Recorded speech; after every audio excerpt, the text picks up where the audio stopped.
and neglect. Tired of centuries of disrespect. Gotta take your knee off my neck.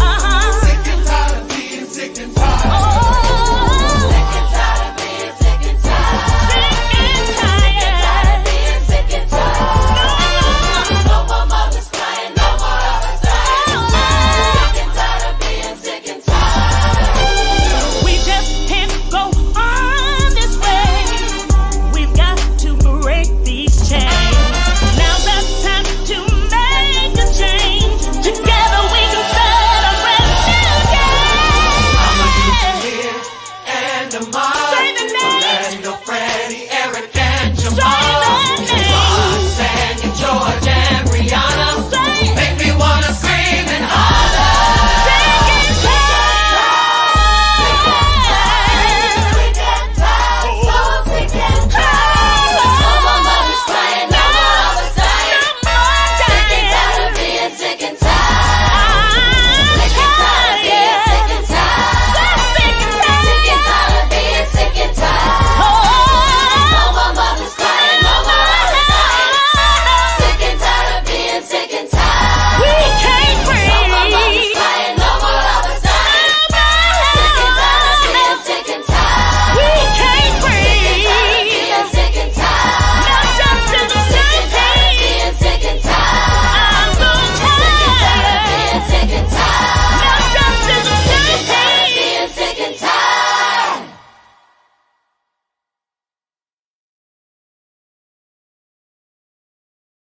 McFarlane, welcome to the Friday edition of Conversations with Al McFarlane. I'm glad to be here and glad to have you along as well. We continue a conversation we started last week. We're looking at the impact of COVID-19 in particular, the question of things we need to do, protocols we need to establish to encourage safe interactions between us. How do we make sure that we mask up when we're out in public? How do we make sure we remind ourselves always to wash our hands and wash and just be very attentive to not spreading germs or the virus? And how do we make sure that we practice social distancing wherever we are? And then we also talked last week about getting vaccinated. We're shifting the conversation. While on the one hand, we want to maintain vigilance in the areas that are mitigating that we mentioned, the hope that we all are experiencing or expecting right now is the hope that we can get the vaccination that will reduce, prevent us from getting sick or reduce the impact of the COVID-19 virus in our bodies, reduce our ability to need hospitalization, and eliminate or reduce the likelihood of death as an outcome of having a COVID-19 infection. We also want to talk about, we did talk about just our attitudes as Black men, actually, discussing the question of our health in the context of COVID-19, discussing mental health. And we also talked about the complications of not only having to deal with the COVID-19 pandemic, but what we've called the pandemic of 1619 as well. Some may call it the pandemic of 1492. Obviously, I'm referring to the contact between Africans and our importation from Africa to the West via the transatlantic slave trade. And what about that trauma, historical trauma associated with both enslavement and colonization? We want to continue that conversation today, and we are here in partnership, Insight News Conversations with Al McFarlane and the African American Child Wellness Institute to talk about these things and more. If you're watching on YouTube, we want you to be a part of the conversation. We're monitoring it. You can look at the comment section and leave your comments or support or criticize the conversation. If you're checking us out on Facebook, we want you to be involved there and to leave your comments, and we can share those with each other and with our audiences as we move along. I want to begin by thanking and acknowledging and bringing in my brother, Yeli Akinsanya, who is one of the principals at Braken's Psychological Services, the originator of the African American Child Wellness Institute.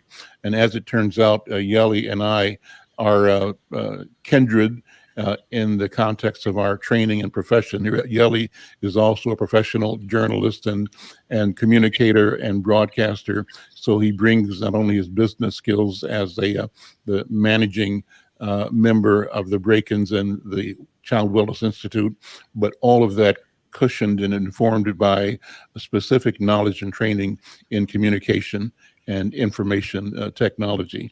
Yeli, good afternoon. Good to see you, my brother. Good afternoon, Mr. McFarlane. How are you doing, man? I'm doing well. I'm doing well. We had a great conversation last week. We're going to be joined by other members of that team last week momentarily. But let's you and I, first of all, sort of review what we said last week, what we recall of last week's conversation, the feelings that we gathered and gained from that exposure. And I think I want to mention that my colleague, this was a conversation of brothers, of Black men who are in the communications and mental health and health fields. Great conversation. But today on the call also, I believe, is my colleague, Brenda Lyle Gray, not as a participant, but as a witness and observer writing, as she often does with this program. So Brenda, if you're there, I want to thank you publicly for the wonderful work you do and for the presence of your spirit. And obviously, if the spirit leads you to jump in the conversation, you and your voice are welcome. Yeli, let's reflect on last week, first of all. Well, last week was an eye-opener for me and for the group because, again, COVID-19, the pandemic itself, is wreaking havoc throughout the whole world. But in the United States, while African Americans constitute only about 13% of the population, more than 35% of the death that have occurred are from the African American community. In the background, everybody says, well, we went through this syphilis experimentation,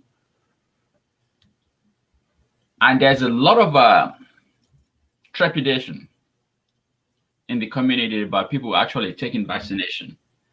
Now we have about, with the Johnson & Johnson hopefully going to be approved this weekend by CDC, we'll have 3 major manufacturers of vaccine in the country. The vaccination will do one thing, it will save life. So if we have problems of experimentation and we have second thoughts about actually taking this vaccination, we need to remember one thing. When you see a lot of white people lining up to take vaccination, and you're an African American man or woman or boy or girl, and you have doubts about not taking it, and you know that the havoc that this pandemic has caused has been greater in our community than any other community, I'm trying as much as possible to be politically correct. It would be stupid of us. I mean, it will be stupid of us to see the president taking it, to see the vice president taking it, to see Dr. Fauci taking it, to see even our former president taking it. Well, we haven't seen him taking it anyway, but there was said to have taken it. If you see all these people taking this vaccination, and you are still sitting there and saying, well, they experimented on us, and as a result, I don't have confidence in the government doing this. Well, I hope we don't have ourselves to blame. So, regardless of how badly we feel about past treatment, this is one thing that we cannot gamble on. Gambling on it, the alternative about not taking this is death.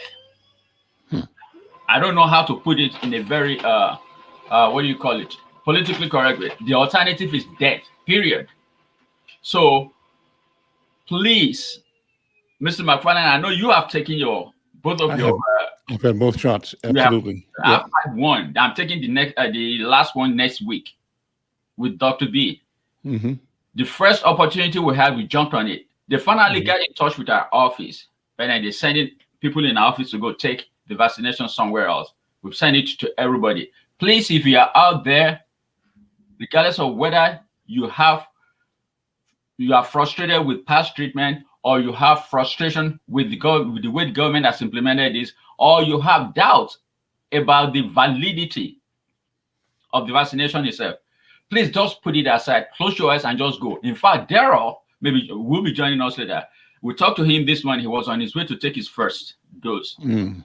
And you remember he said you had a great impact on you changing his mind. He wasn't going to take it, but this discussion you had with him actually made a great impact and changed his mind. So he's on his way. He should be on his way back now. But he was going to go get his vaccination, the first dose this morning. You know, I wasn't expecting to hear that comment from him last week, but he opened up saying that he was undecided and hadn't made it a priority and was leaning towards not doing it or waiting for a long time to see what happened with other people. But he said that it was something in our conversation on a previous program where I shared my story, my testimony, and I encouraged him and encouraged us to all think about this the way you just described it, Yelly. What are the alternatives here?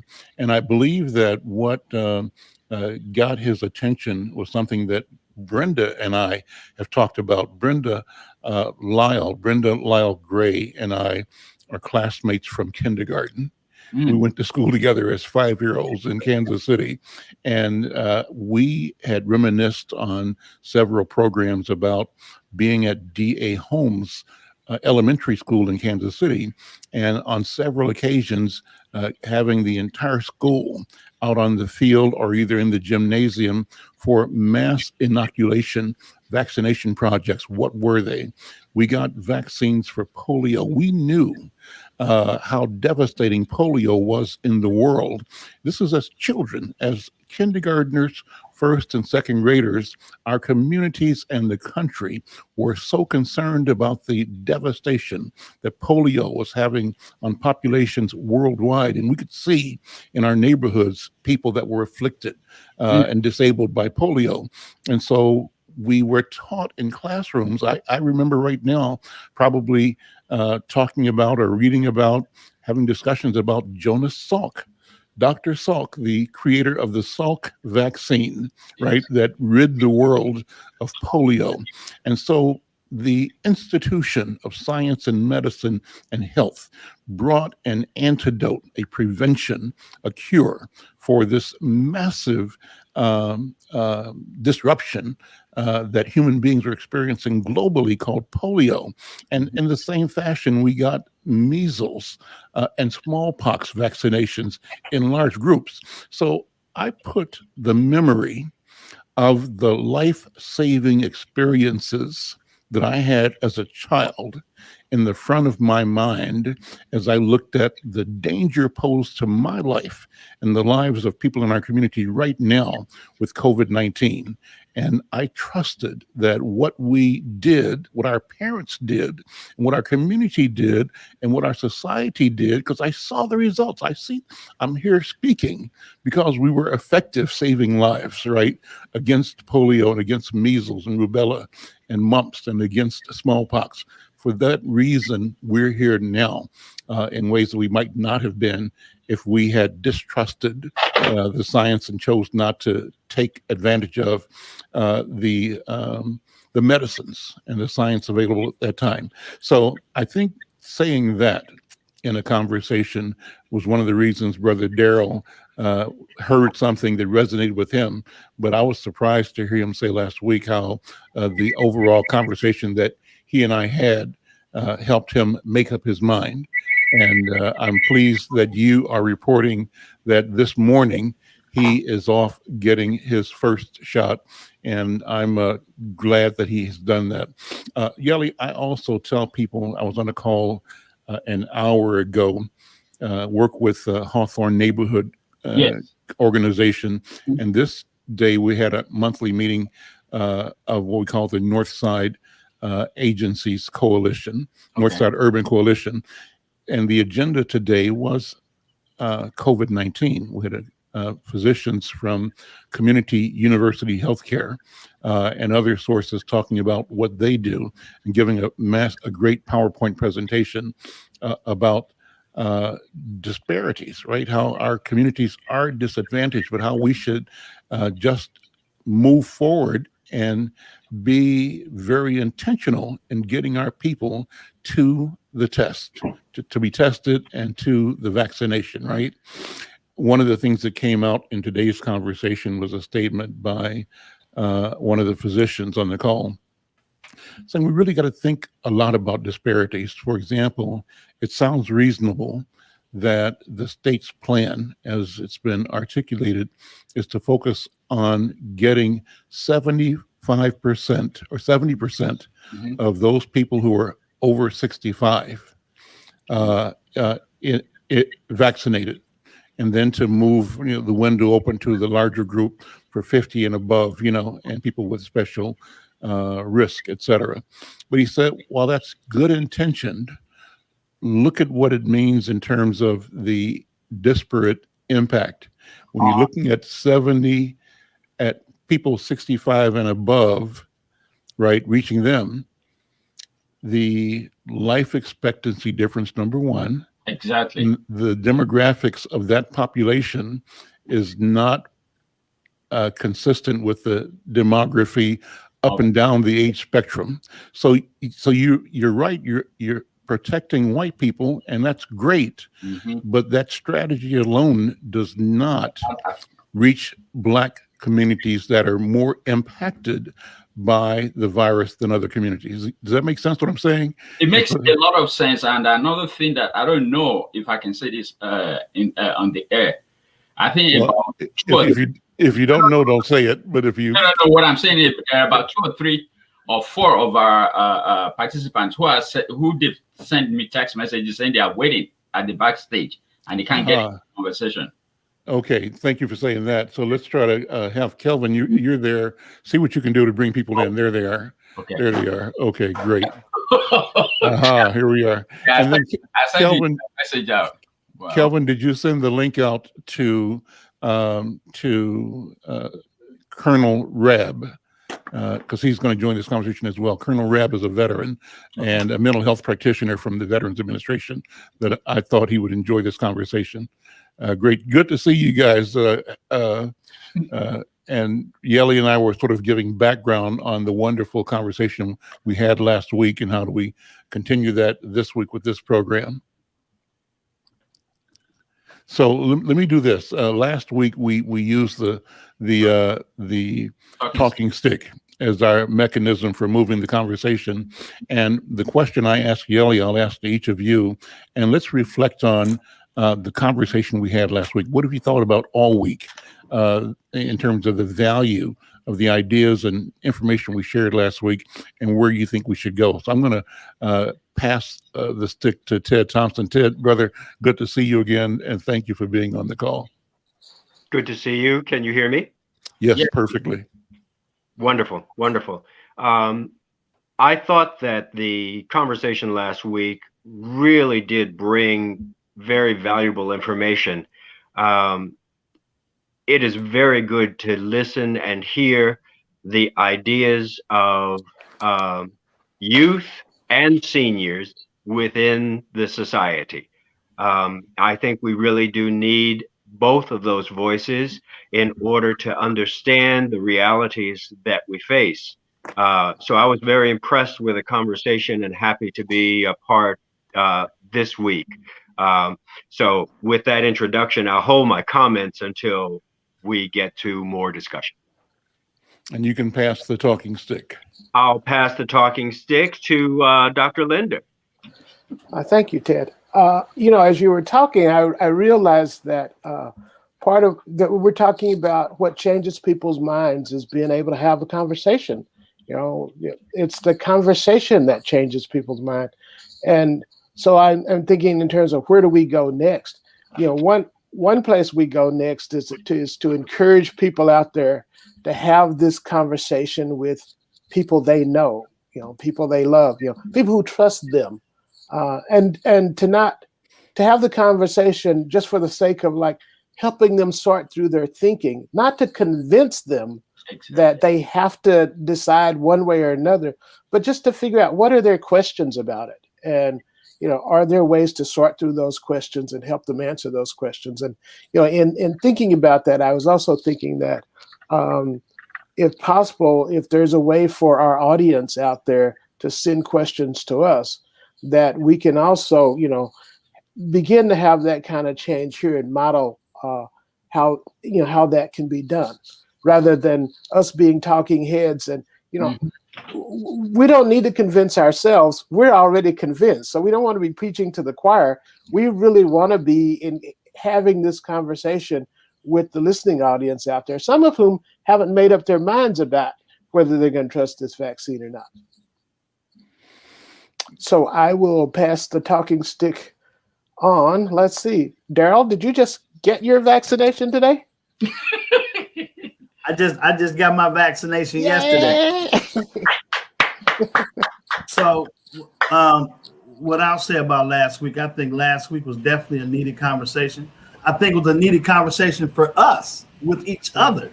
And I think it was also important for those who were watching to see us had this conversation. And one theme that stuck out with me was we have what we need to sustain us.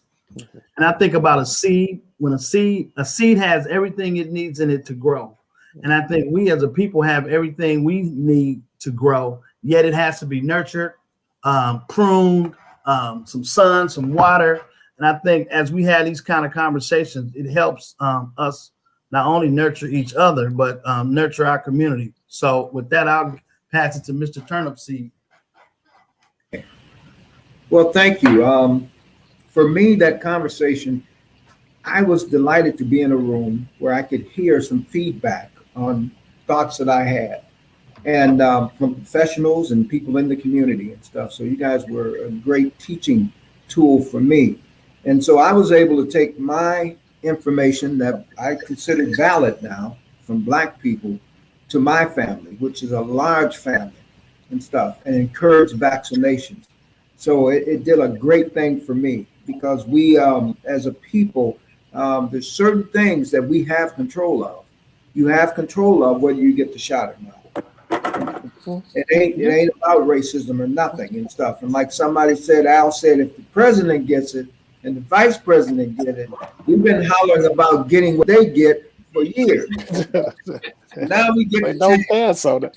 So it encouraged me, and it gave me a tool to use with my family. So thank you. And I'll pass the tool to Yaley. Did you have it at first? Actually, I already had it, so I'm going to pass it back to Mr. McFarlane. Okay. So thank you. So what I'll do is act as in my capacity as host and interject from time to time, and also be mindful of the protocol that we're establishing, a method for communicating by using the talking stick. And so, one of the things that's important to me is moving this conversation forward. And as we speak, I was so impressed with the credentials at the table last week. And so right now what I want to do is ask each of us to state our credentials. And here's where I'm coming from. I was trying to remember growing up in Kansas City. My cousin Bernard Powell was a young radical. We called him a psych master. I don't know if this means anything to you guys, but somebody whose personality is so electric that wherever he walks into a room, the room changes, and the change is a reflection of the force of his spirit and personality.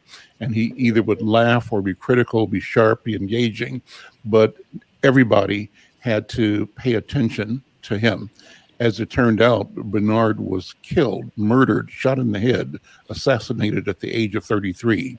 He had declared his intention to run for office in Kansas City, to run for state senate. He had organized a group of young people that called themselves the Social Action Committee of 20. And these were 20 young 20-something-year-olds, 20, 30-year-olds who were all leaders in creating social change organizations. They came out of the Saul Alinsky School of Community Organizing back in the day.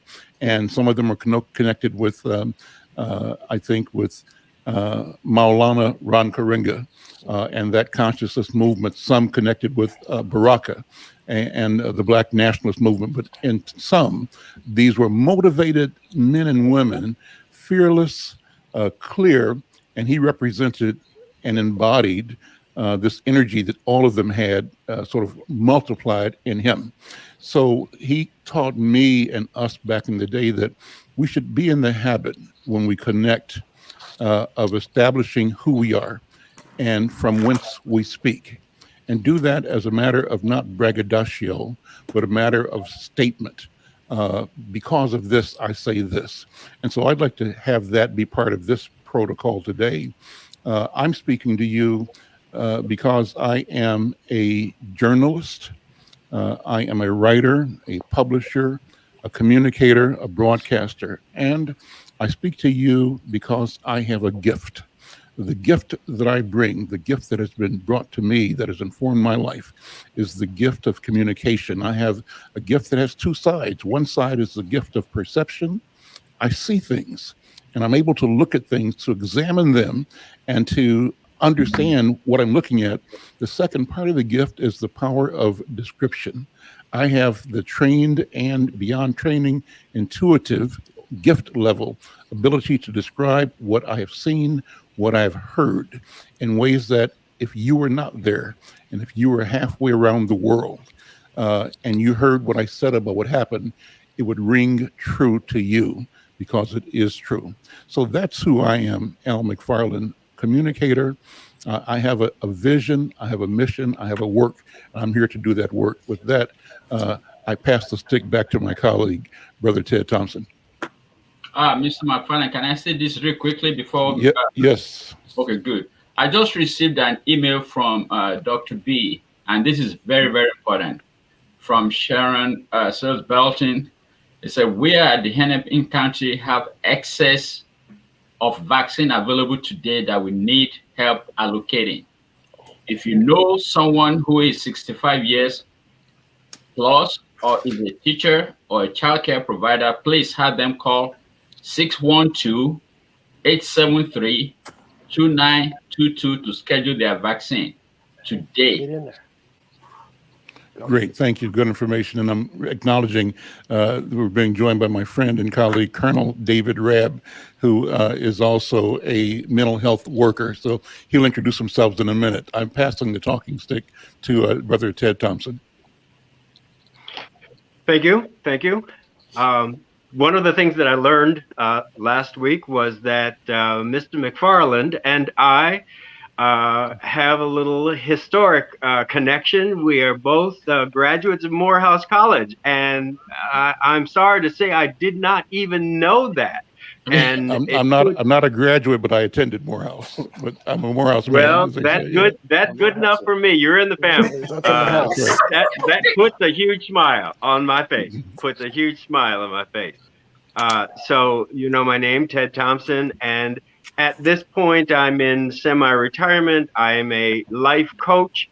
I've spent long years in the mental health field, trying to teach, learn, support, and it's really important, I think, to be able to, if we're talking about what you bring, to synthesize, to allow the complexity of some of the research information, some of the written information from academia, so to speak, to boil it down, to bring it to people in a format which they can consume, which they can digest, which they can comprehend, and then use to put it into action. Because information doesn't really do us any good unless we can put it into action. And so one of the things that I think is beautiful about this particular collaboration is that we bring information. Hopefully people will be able to hear the information, dialogue about the information, and turn it into action. And the action in this case is to trust that the vaccine is a pathway to sustain life, and not taking the vaccine is unfortunately a pathway to darkness. That would be my statement for right now. I'll pass the stick to Dr. Linder. Well, sometimes I wish I had the gift of communication that my brother Al has. You know, I, I have a lot of degrees and credentials. You know, I have a doctorate in psychology, and I used to be the director of Family and Children's Mental Health in Hennepin County. I'm on a couple of boards. I'm on the board of the Cultural Wellness Center. I'm on the board of another organization called Touchstone Mental Health, and I now act as clinical director over at Metro Social Services in St. Paul. But you know, we deal with a population of people who, some of them are very impressed by these credentials, and some of them are not.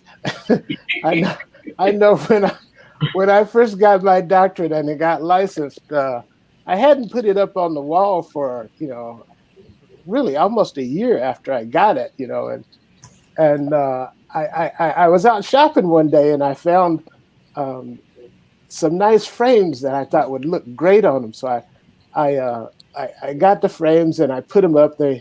So it looks sort of like what Yele has behind him now. You know, you got. Oh, no, that's not mine. That's my wife. Yeah. Yeah, she's one of those too, right? So like, you know, my clients would come in. I was working at what was then called the Pilot City Mental Health Center. It's what part of what is now North Point. So my clients, you know, they're used to coming in and they used to call me Harvey, right? So they come in and they look up on the wall and they see, wait, Dr. Harvey Linder. Yeah, you know, licensed psychologist. And they look at me and say, wait a minute, you a doctor? I say, yeah, I'm a doctor. They say, wait a minute, you a doctor? I said, yeah, you know, I've been a doctor for over a year now. And then they say, you're a doctor. I think they liked me better when I wasn't a doctor. But I am. I cop to it now. So I'll pass the talking stick back to Daryl again, okay? All right, thank you, sir.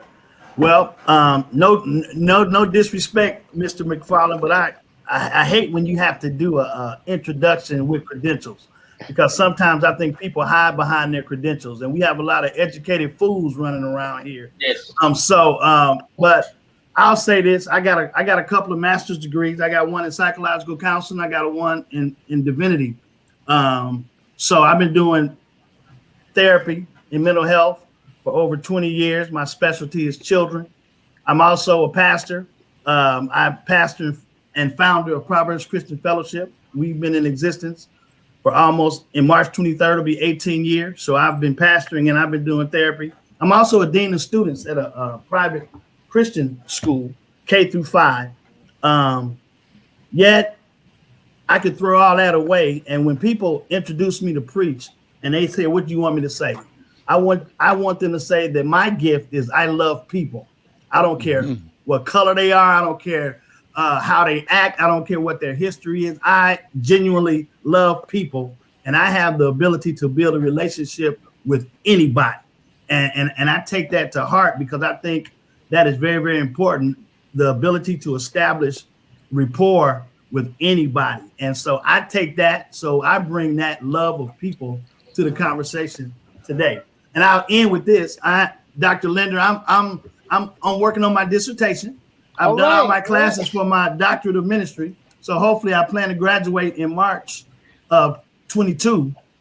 And my dissertation topic is this: the Black church, bridge builders or bridge breakers.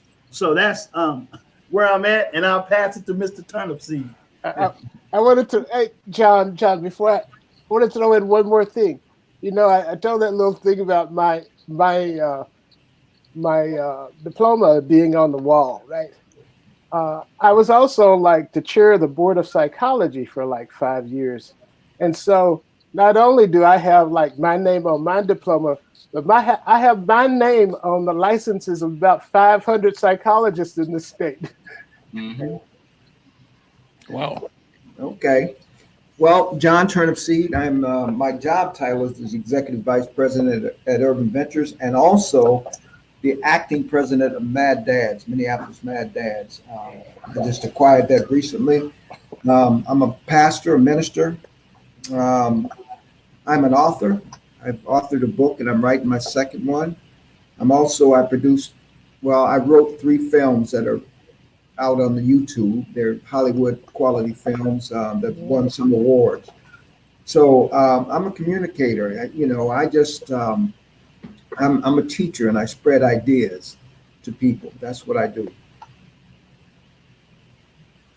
I'll pass the torch to, I'm going to pass it back to Yaley again. I'm going to keep the order. I see Mr. Rab down there, but I'm going to pass it to you, Yaley. Well, before I handle it, I think I'm going to pass it to our new member, Mr. David Rapp. Okay. Good afternoon, everyone. My name is David Rabb, and I am a veteran. I am also um, father, um, husband. I'm all that in a bag of chips, as my mentor Violet Arnold would say. Perhaps you have heard of Violet. Violet Arnold was my mentor for about 20 years, and she taught me a lot about personal as well as professional change.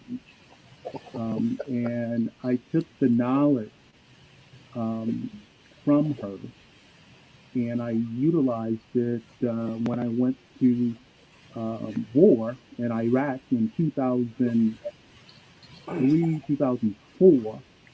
I commanded a combat stress unit, actually out of Minnesota, the first unit that was deployed during OIF. Um, and I commanded this unit that went into Baghdad, Iraq. And so that unit basically consisted of 85 soldiers from the Midwest, pretty much, but mostly from Fort Snelling. And basically, what that unit did is provide mental health services. We had psychiatrists, psychologists, social workers, psych nurses, occupational therapists, behavioral health specialists, and I had a chaplain assistant, as well as administrative staff. I was honored to be in the right place at the right time, to be the commander. Um, and part of it was because I'm Black. And a lot of people did not expect, one, that there was going to be a person coming out of Minnesota or Minnesota that was African American. But I was homegrown here in Minnesota. And I worked at the Minneapolis VA, came through that organization and learned a lot. But I hit the glass ceiling. And when I hit the glass ceiling, God was good because He gave me a way to even the score. And I was promoted to the National Director of Diversity and Inclusion, and went from a GS-12 to a GS-14 um, through the grace of God. Basically, I also did work around trauma as it related to coming back from war in Iraq. I went pretty much. I went back on active duty and spent 10 years working at the National Center for PTSD. I worked as the commander, also the commander of the 63rd Regional Support Command out of California, that basically oversaw we were an eight state area that consisted of 40,000 soldiers. And my job basically was to lead the mental health efforts in that state. And so I was responsible for 40,000 soldiers going to war and coming back from war. And I learned a lot. I learned a lot. My mama is from Mississippi. My dad, he's from Texas. My mama taught me a lot. My father, basically, his name was Big Sammy. Big Sammy was a World War II veteran from Texas, World War II veteran. And basically, I learned a lot from him vicariously. Things that he said, didn't have to say, and then things that I just lived. And so, but the person who made the biggest difference in my life was my mother. Her name again was Thelma Rath. She only had a second grade education, and she basically she raised a family of 5 kids, in which I was like the middle child. And what I learned from her, they used to call her the woman who prayed. She was known as the woman who prayed. And what she taught me is to pray. I'm not a preacher. I'm not that. But I am a leader. And I led in Iraq. I led in Afghanistan. But what my mama taught me was this: to be you, do you, and be true. Be you, do you, and be true. Basic things in terms of leadership. And what that leadership that my mama taught me pretty much, my dad was part of it, but my mama taught me, she said, there's good people everywhere. Your job is to find them. And let me interject, Colonel Rabb, you can pass the stick to whoever you want to on the panel when you're ready to shift the conversation. So that's a little bit about who I am. I feel like I'm lost in this sea of change that we're going through. I'm connecting with the 3 C's: communicate, connect, collaborate. I've been doing that, but I still have a lot to learn. I still have a lot to do. I still have to grow. And with that, I'm going to pass the torch back to Al, because Al has been my center of gravity as it relates to orientating to the civilian population and also Minnesota. Thank you. Let me say that David and I have been doing a regular session with a group of veterans, friends of his, on Thursdays regularly. And we've had conversations with men and women who have served the country. I'm a Navy veteran.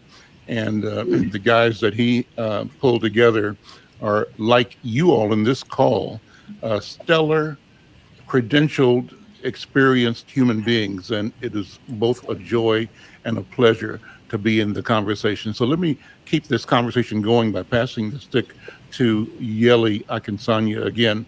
And this time, let's go into the question again of how do we encourage our people to take advantage of the vaccine, to become vaccinated.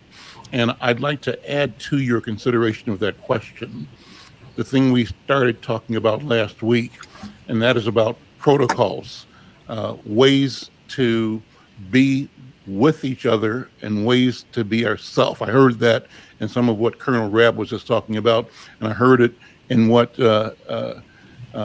Dr. Harvey was talking about. I'd like to go deeper in those areas. What does it mean? And let me close with defending Harvey, the appreciation of titles and credentials, etc. And it's not for the sake of vaingloriousness, but for the sake of establishing awareness, right? And so it's wonderful to know the wellspring from which you draw knowledge, power, sustenance, and that when you have introduced all of this training that brought you to here, it gives me instant access to a dimension of possibility that I didn't know existed. And I'm studying this because when I spent time in Ghana a few years ago, several trips, I did several meetings with different political and cultural leaders. And I was amazed that every time we met, and Yeli, you can tell me how this works too, there was a protocol of how you start a meeting. And you start a meeting by saying, first of all, I acknowledge the ancestors, that because of them, we're here and I'm here. And then you acknowledge the people in the room. It might be a chief, it might be a king, it might be a politician. And then you acknowledge them individually as is appropriate because of rank, but also as a group, elders, chiefs, leaders, and the people. And then you say that what you're about to say, you want to say it in a way that honors all of them and all of you. And then you make your case and you pass it on to the next one. So I'm interested in the possibility of us developing a practice of engagement that establishes the from whence we are about to make the statement that has us in a sense of making an oath, declare that what we intend to say is marked by this truth of this understanding, and then finally we say it in a way that can always be respectful and clear and grounded in the context of existence, of history, of legacy, of family, etc. With that, I'm going to pass the stick back to Brother Yeli. Thank you very much, Mr. McFarlane, and I appreciate. Actually, I decided to wait. To be the last person to talk about my credential, my all of that, because again, I just want to have everybody else have their say, and so I can learn from other people, or even I thought I've known all these people for 20-something years. I'm learning new things from them, and I'm basically, apart from being a journalist before I came to the United States, apart from having multiple graduate degrees, and I'm going to leave those alone. What I have learned in life is this: you are a product of what you want in life, and where you come from does not make you. When you have opportunities in life, not only do you need to take it, you need to take it and also realize that those opportunities, if given, before my dad passed, he used to tell me this. He said, Akinyele, you're not better than anyone.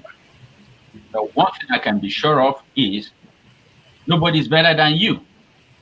Right from where I was really, really, really young, that's stuck in my head and it's stuck in my mind. So when I talk at times, people say I'm arrogant. People say I'm this, I'm that. But then it's, that is coming from a place of self-confidence.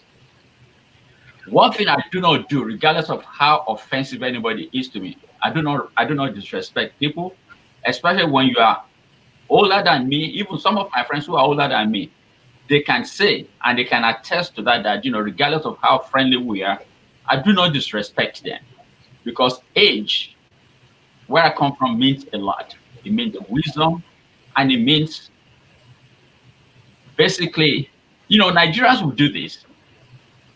If you say even twin brothers or twin sisters or twins, they will tell you, "Oh, I'm the first one, so you need to respect me." That's how much reverence people have for age and for wisdom, because you can learn a lot from people who have been there and people who are before you. There was a 16-year-old in Nigeria who just became a king in his neighborhood. There are people who are about 40, 50 years older than him. They were prostrating for him. They were prostrating for him not because he was just young, because he had a title of a king, because he was the first in line in their family to basically become a king. But he was, you know, he was so young that when people actually saw grown men, people who are like governors or past governors prostrating for him, prostrating is the biggest or the highest level of respect. When you prostrate for a 16-year-old, you basically saying, "You are my king, and I respect you for who you are." So, in terms of back to me now, coming from my background, I'm basically a business person. Apart from coming from a place of journalism and mass communication, when I got to the United States, I ended up basically doing business process improvement. So I see any system, you know, we have systems in the world. Everything that we do now, this is a business process system that we're going through, because we are trying to communicate with a group of our folks, black men, and those who will listen, that we need to take advantage of vaccinations. So business-wise, I can look at this process and say, well, can we do this better? Will this be more cost effective? How can we improve the cost effectiveness or the effectiveness of what we're trying to do? That's what I got trained on. And that was why when I was at Medica, if you guys remember, Medica used to be the largest, where UHB and preferred it combined them. Medica used to be the largest HMO in the 90s, in the 80s and the 90s in Minnesota. Before Atlanta and Medica got split, I worked there as a senior business analyst. And from there, of course, we started Brackens Homes, building homes in North Minneapolis. And from there, now I just hold the position of a quality performance and chief financial officer for Brackens Consulting and Psychological Services and African American Child Wellness Institute. Basically, what we're trying to do, or what I'm personally trying to do with that organization, to make sure that when we acquire or we get to the place we are trying to build the organization to, which by the grace of God will be maturing within the next few months, because we're getting African American child wellness into a different level of operations. When we do that, we have all the infrastructure in place to make that organization actually do and perform and implement its mission of basically providing culturally sensitive, culturally centered solutions to services, mental health services in the community that we serve, which is the African American community, as well as people of African descent. So when we talk about performing or basically providing services, we need to realize that, like when I was working on a PhD, now, and this is probably what you guys don't know, when I was working on a PhD program in political science, I used to teach undergraduate political science at Texas Tech University, where I met my wife, Dr. B, in the 80s, early 80s. I used to tell my students that politics was the allocation of resources.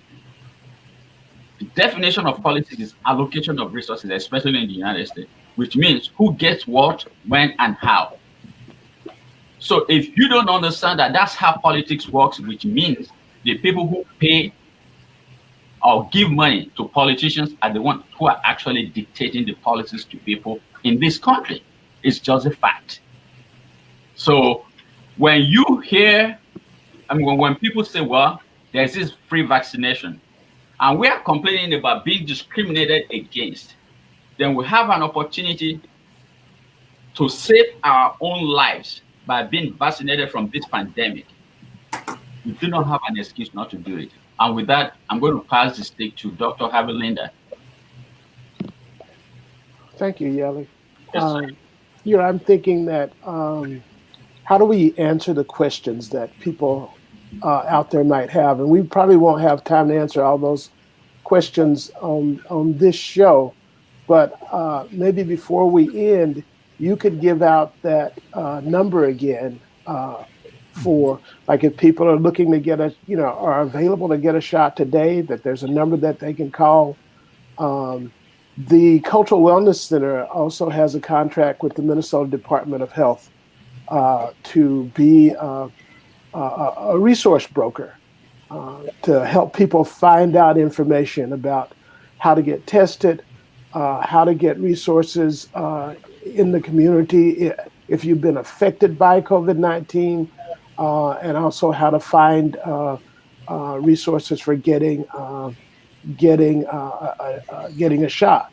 Um, the Cultural Wellness Center can be found on Facebook. If you go on Facebook and just put in the search window Cultural Wellness Center, they have a feed that comes up. They have a health hub in the Midtown Global Market where people can contact them by telephone right now, but can contact the Cultural Wellness Center, and they have a list of places where you can go to get more information about COVID and how it's affected and how you can get tested and how you can get treated. Also, the African American Leadership Forum is acting as a resource broker for getting out COVID information, as well as the Star Step Foundation. Uh, a lot of you know Reverend Alfred Babington Johnson. He was on the governor's broadcast the other day. Um, they've developed a partnership between the Minnesota Department of Health and organizations like Star Step to help get information out to communities of color and just to be available, to be a trusted source that people can go to and ask their questions and get answers from people that they trust. So I just wanted to put that in there. And the Cultural Wellness Center can be contacted at 612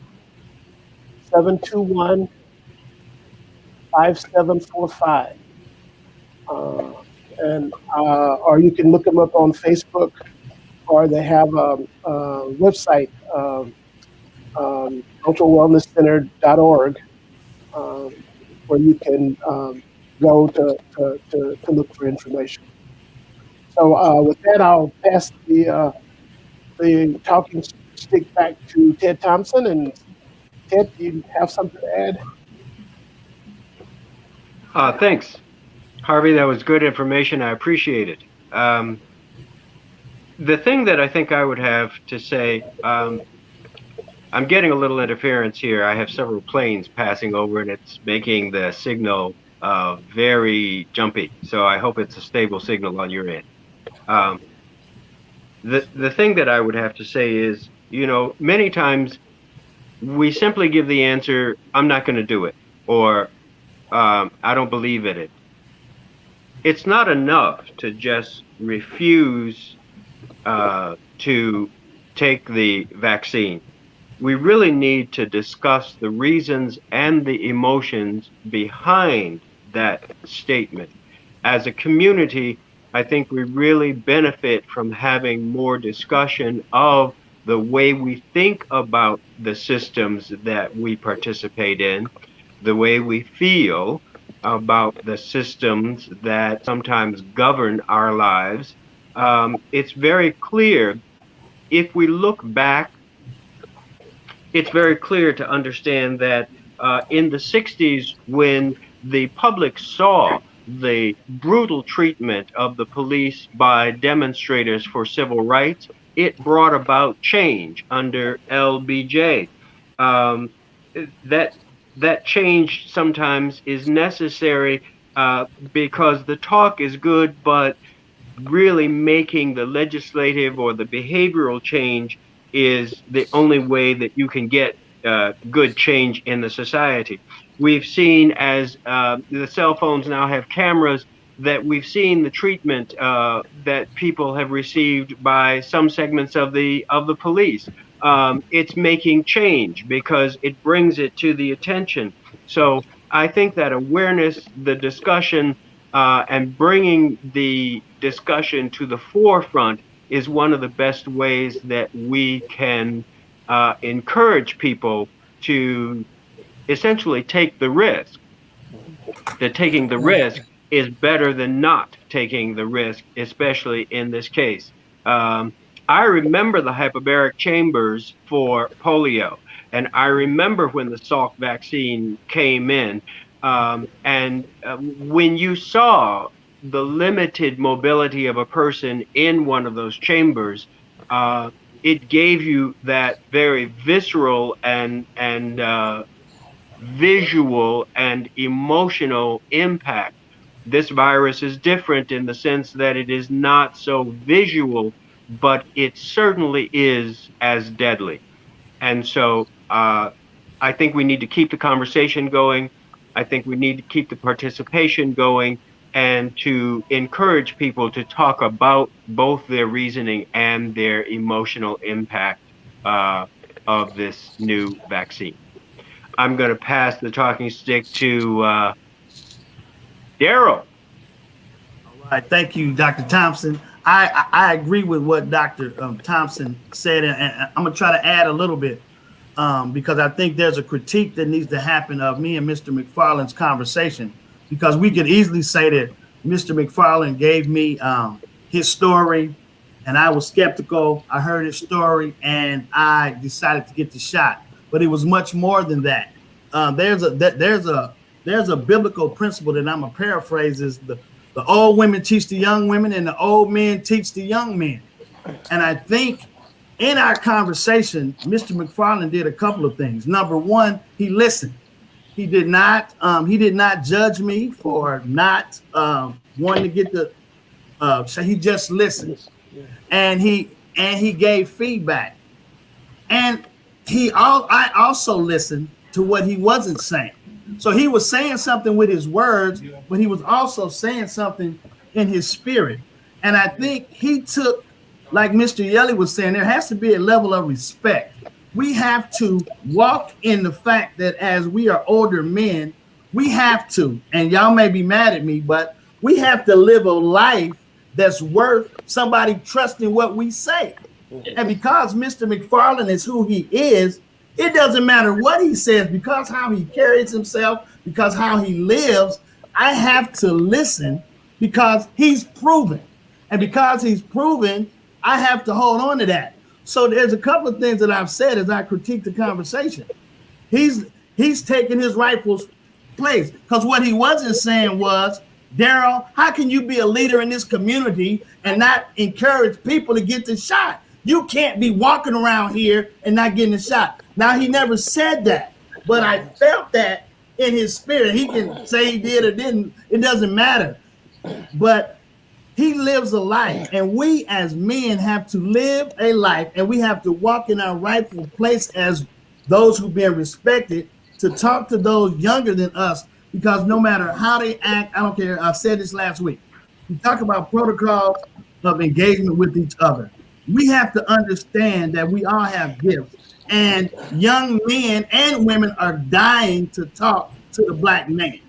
And we have something to say. But when we say what we say, there also has to be a level of accountability. That's what Mr. McFarlane really did. He said, son, I'm holding you accountable for all these other people that you have influence over to do the right thing. And that's what he didn't say, but that's what I understood. And I think we have to always be aware of the influence of our words and our behaviors, which will help. I think that's a piece of opening up the conversation that Dr. Thompson is talking about. And I'll pass it to Mr. Rabb. Thank you. I appreciate that. And this is a very powerful discussion, especially as we move forward. What comes to mind to me is relationships. Perhaps because I'm clinical social worker, a counselor, and all that. But relationships is going to be very key in terms of influencing. Um, but with that is also leadership. And I'm sorry that I got to go back there, but um, what I have found from my experience is that if you want to move forward, you need leadership. You need people, because sometimes people can't see. A part of leadership is casting the vision, Mhm. right? For the people, for yourself, for your family, for your community, casting that vision. So leadership is, I think, is key. Some people, when you're casting a vision, they can't see. They can't see, and that's okay. You start with, start with a client set, right? They can't see, and so our job is to help them see. So casting that vision, embedded in that is this what I call the three F's: fear, faith, and forgiveness. Right? There's a lot of fear out there, and we have to address that fear as we move forward. And it's natural to have fear when you're dealing with change, right? Fear, faith. Again, I already talked a little bit about faith and how powerful that is. But it's like walking on water.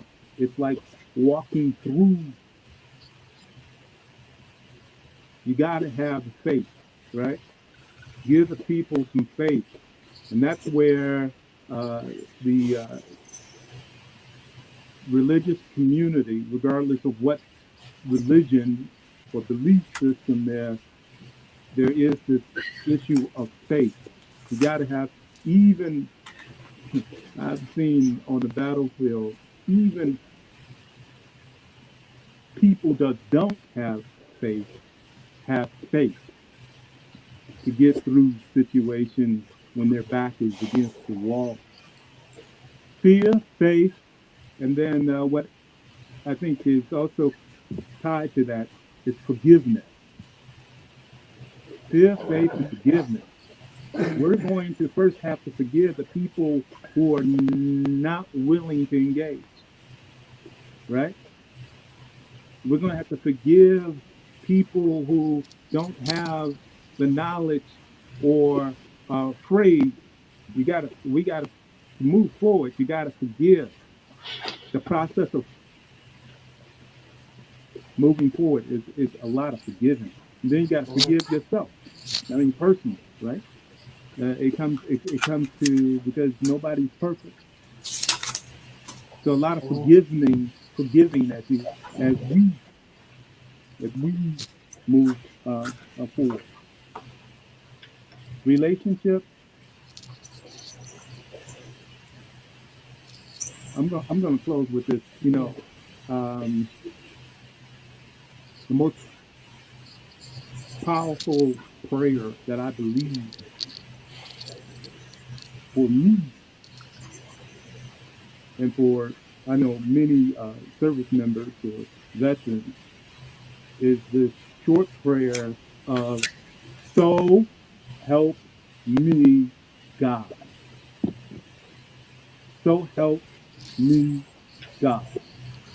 We have to say that before going into the military. You got to raise the hand.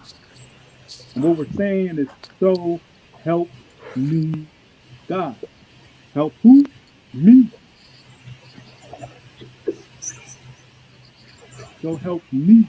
As we go through this experience with COVID, I pray, I pray that God helps us get to where we need to go. I'm going to go back to Al, Mr. McFarlane. Thank you. Thank you. I'll pass the stick over to John Turner Seed. Okay. Well, thank you. There's a few things. One of the things my wife tells me all the time, and I don't know where she got it from. When people show you who they are, believe them. Okay? And that's had a powerful influence on how I look at people. When people show you who they are, believe them.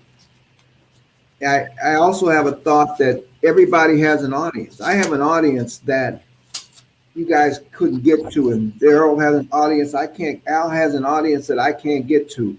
We might have some common audiences, but there's audiences that we are responsible for.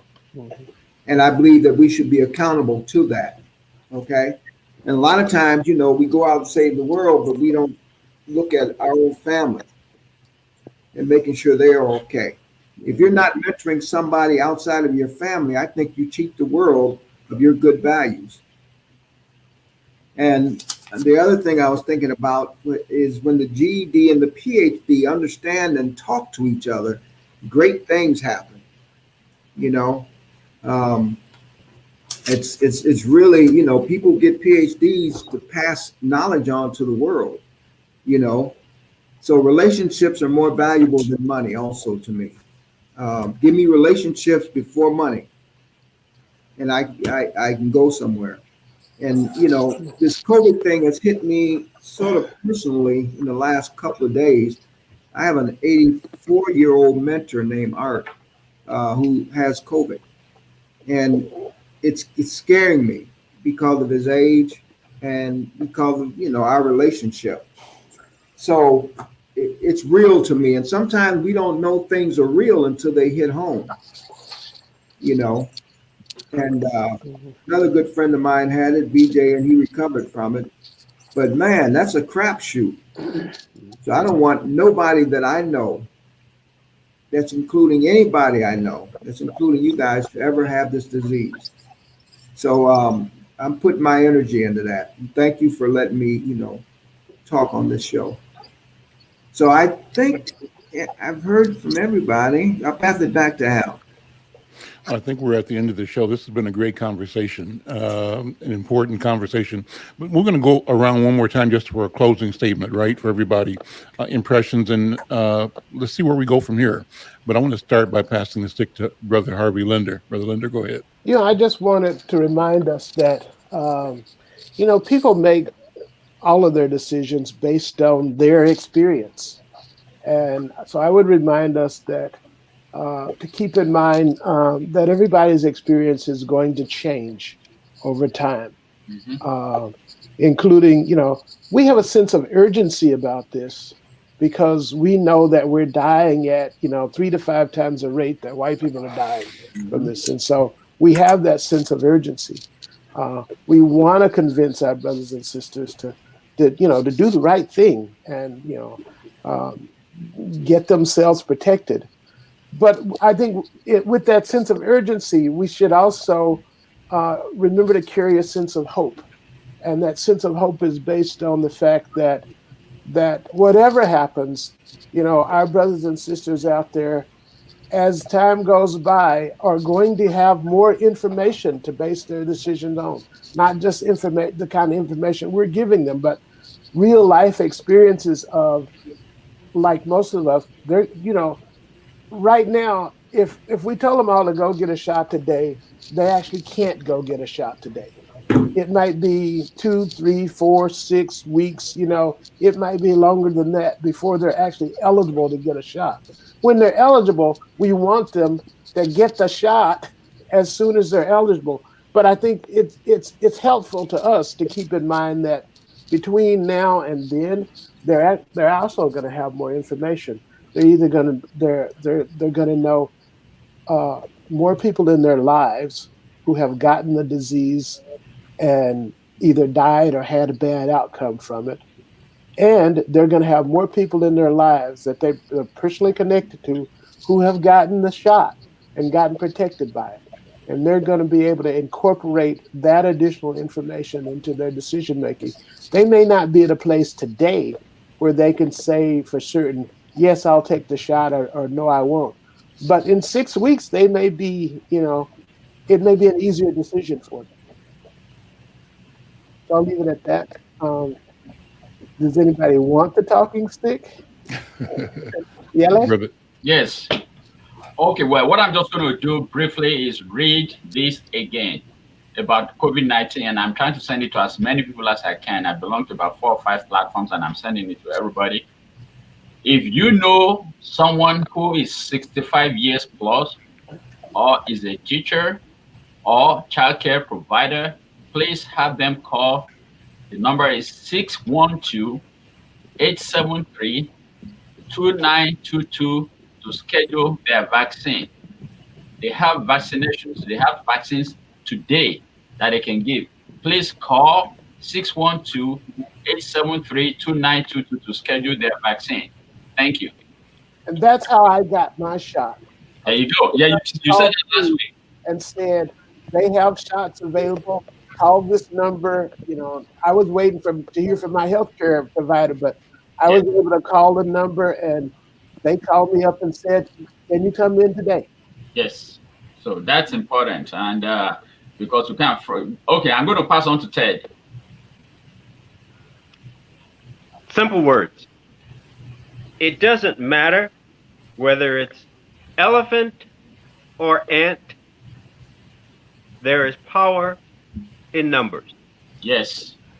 When we work together, when we unify, whether you are big or small, elephant to ant or human, when we unify, we can achieve tremendous things. There is power in unified numbers. That would be my word for today. Awesome.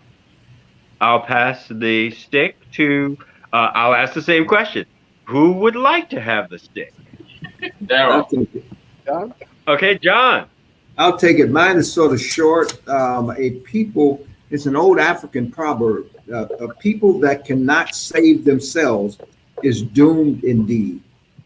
And we can save ourselves. We've proven that we can save ourselves through the civil rights movement, through voting, getting Obama in office, a lot of things. So we are a very powerful people. I don't know if we know it. That's my statement. So anybody that wants to go now, I'm passing. I got it. I'll take it. Mine is short as well. I say let's commit, us 7, let's commit to walking in our kingship, whatever that means. We go back to our ancestors and understand we come from a lineage of kings and queens. Let's walk in our kingship. And as we walk in our kingship, let's learn to listen in a way that we will be heard. I'll pass it back to Mr. Rab. Thank you. There is strength in unity. Strength in unity. Strength in unity. Education is so important because from education you can connect the dots with leaders. And I'm speaking to the leaders out there. I'm speaking to the leaders, the future leaders, the leaders who have led us thus far. Part of leadership is creating leadership. Part of the mission is creating the mission. Community heals and isolation kills. We cannot isolate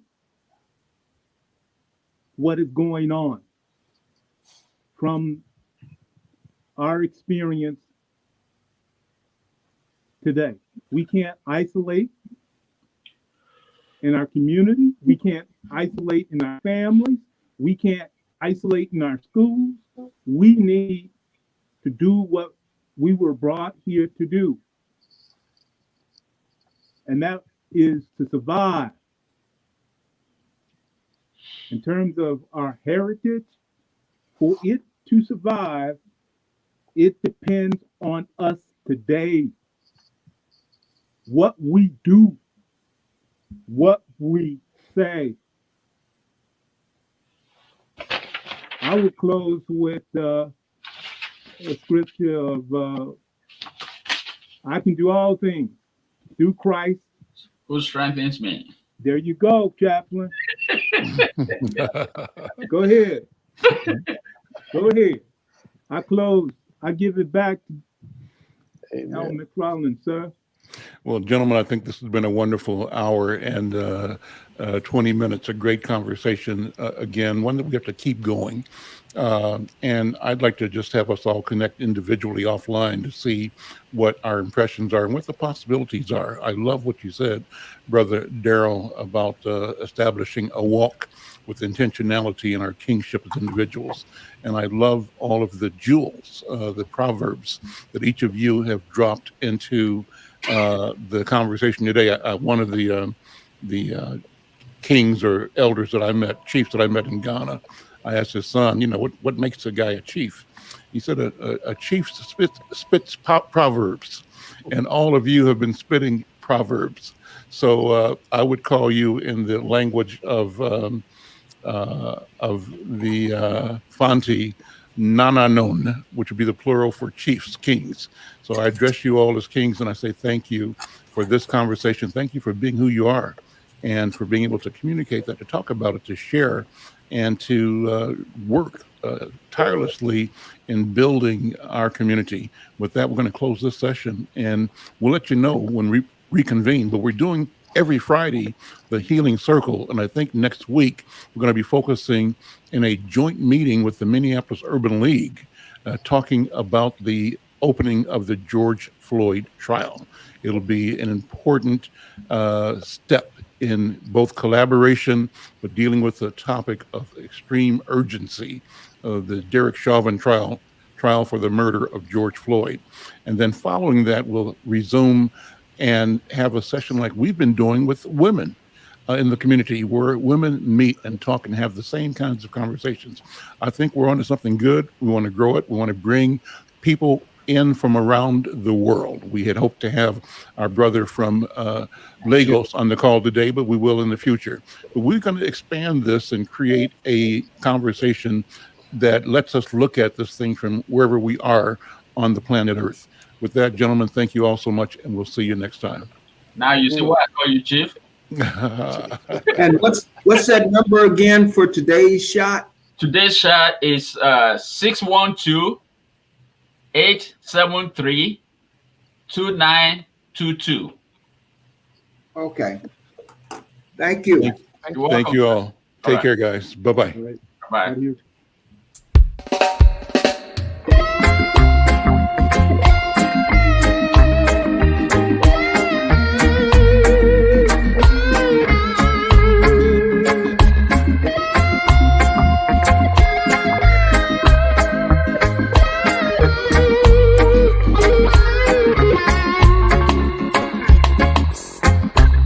Morning draws near, I rise and say my prayer. Little piece of bread to my mouth, little tea to wash it out. It's my daily tribulation, even though I'm a working man. I work so hard to make ends meet, so yeah, with one suit and one shoe to my feet. Days are getting so hard, yeah, but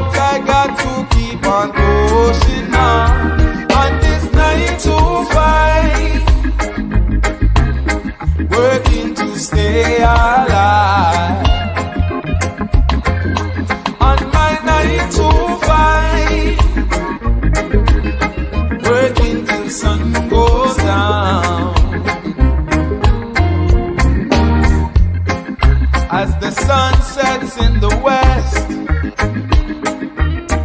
I pack my things and head on home, thinking about tomorrow's journey as I try these streets alone. It's my daily tribulation, oh, just searching for liberation, yeah. Got to step out of Babylon, take a step to Mount Zion. The days are getting so hard, yeah. But I got to keep on pushing on this 9 to 5, working to stay alive. Oh, on this 9 to 5, yeah, working till sun goes down, sun goes down.